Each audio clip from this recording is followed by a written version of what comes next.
Hey there, friends. Sam here again from Harvey Cat Homestead. I am so excited because today I get to clean out my freezer. Well, both of my freezers, I should say, because we finally got this baby up and running. Dun, dun, dun. We have this awesome stand-up freezer with tons and tons of space in here. It's new to us, but it is not new. But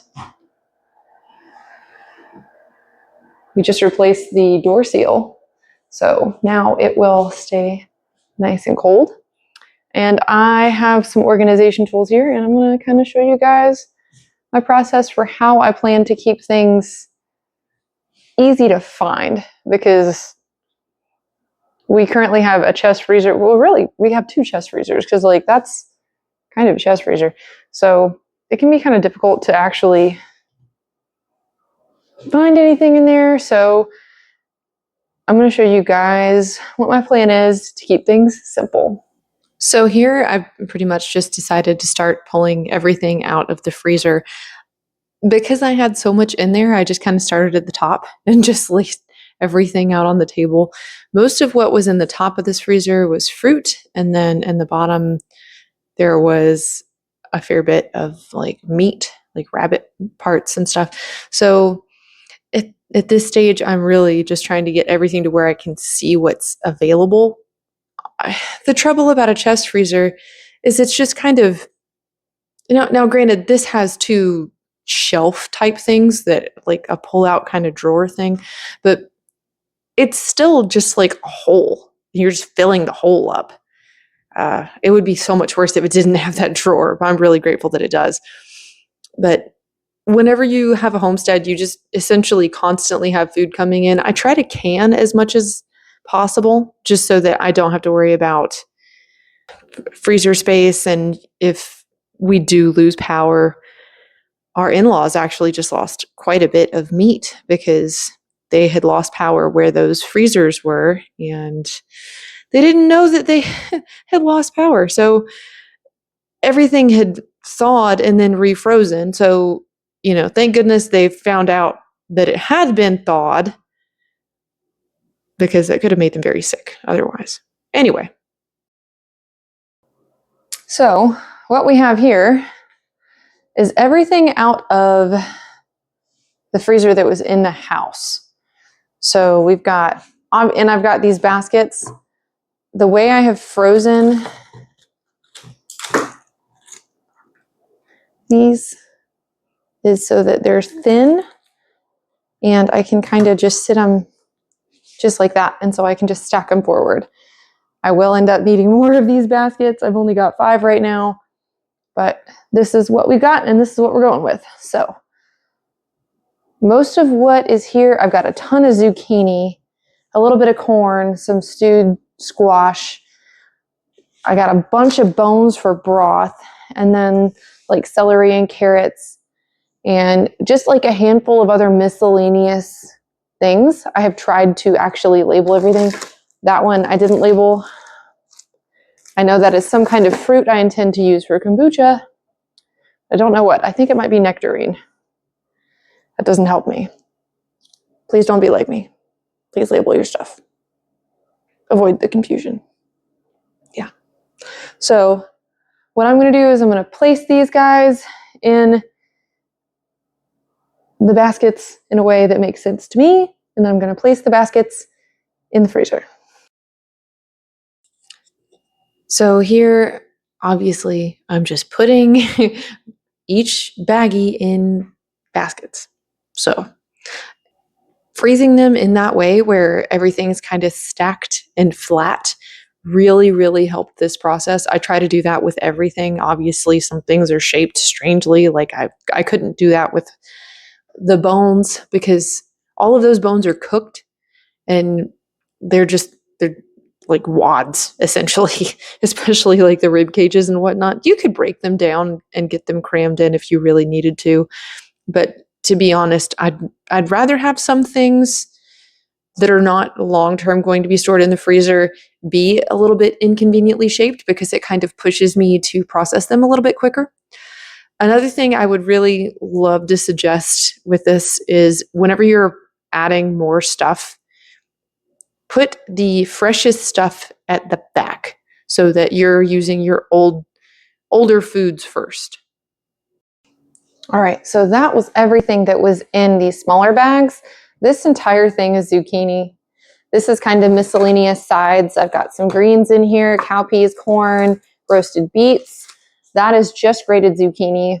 I may not leave it in there. I'm not exactly sure what my plan is. This is all fruit for kombucha. And then this is miscellaneous things. It's just carrots and celery, mostly for like stews. Everything else is either, I have this one little guy right here that's like Thai pesto. No, that's basil pecan pesto. It's not Thai. Anyway, that one guy, everything else is in these gallon bags. So I'm going to have to come up with a different way to organize the gallon bags, but this stuff needs to get in the freezer because it doesn't need to sit out. And I also need to go get the stuff from the chest freezer outside and bring it in. So I'm going to just place things, and then I'm going to show you where I've put them. Okay, I went ahead and grabbed everything out of the freezer outside, and it was mostly rabbit. I left the whole rabbits out there, so now I just have cuts inside.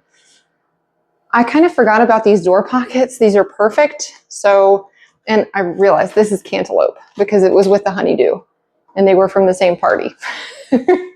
So I've got my tomatoes and peppers kind of in the same place. Down here, this is everything in this lower rack is all like stew rabbit pieces. So I've got like racks and backs on this very bottom one. And then I've got some belly flaps. And then this is just one little pack of legs. The front legs are really good doing like wing style. They're really, really nice. In the bottom here, those are all just bones. Not sure how well you can see that. I need to make bone broth. And I kind of forgot, but these little baskets work really well turned the other way to hold gallons. So they're perfect. I can't quite fit two though. So that's a little bit of a problem. This is all just side type stuff, except for this stuff in the center. I guess I should move it to a different location so it's not as confusing, because that's all more like ingredients for stews and whatnot. And so those two are sides. This guy's empty, but I'm going to leave him in here just so I can use him later. And then we've got bacon and our pesto over here. And that's our freezer. And I'm going to close it because I'm done using energy. So that freezer in our actual refrigerator has so much room now. I'm so excited about it because that means I can kind of make meals ahead and leave them there. Whereas that's going to be more like ingredients central. And now I can actually see what I have. If I wanted to get really particular about it, I could go in with a label and put on the front of each basket, which I may end up doing. Like, hey, this is ingredients, this is sides, this is pre-made, this is already prepared. Obviously, you saw my cantaloupe. I don't 100% label everything all the time. I should. I intend to. I am not perfect. But I'm very, very excited because my family and I are splitting a cow. Sometime in the next 3 weeks, we have to pick it up. So that was a big goal. We needed to get that done. I do still have chicken and whole rabbit outside in the chest freezer, but whenever it is time for us to pick up our cow, I'd say cow, it's butchered, obviously. It will be prepackaged and already frozen.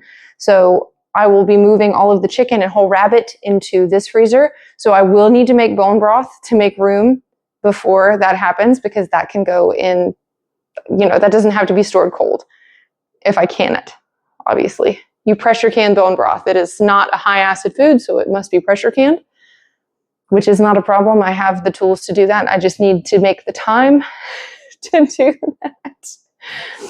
But I'm very, very excited. I would show you how much space I have in my freezer, but I'm a little sensitive about how dirty it is. But everything, like, there was so much in it you couldn't see. So now I can clean it.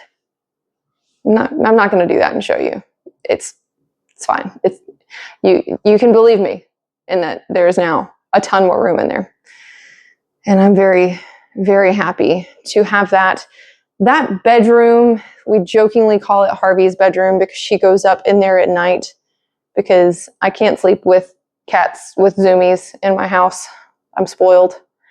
So that's eventually just going to be food storage in that space. We plan to make the entire back wall into cabinets, and we may actually knock this wall out. So this right here, so it's just one big living space. But that's neither here nor there, and it's certainly not in our budget anytime soon. But now we have more room for food, which I am constantly producing, and that makes me very, very happy. So I'm going to let you guys go. I appreciate you hanging out with me and checking out what I'm doing with my freezer. And I'm really, really excited. So maybe I'll bring you guys some meals of like me baking ahead and having them ready to go. When you make a lot of your food from scratch, it's really, really hard sometimes to make the time to actually cook every single day. So what I like to do is do big batches and then have them ready to go. That at least helps me to not make bad decisions in terms of buying food that I really don't need to eat.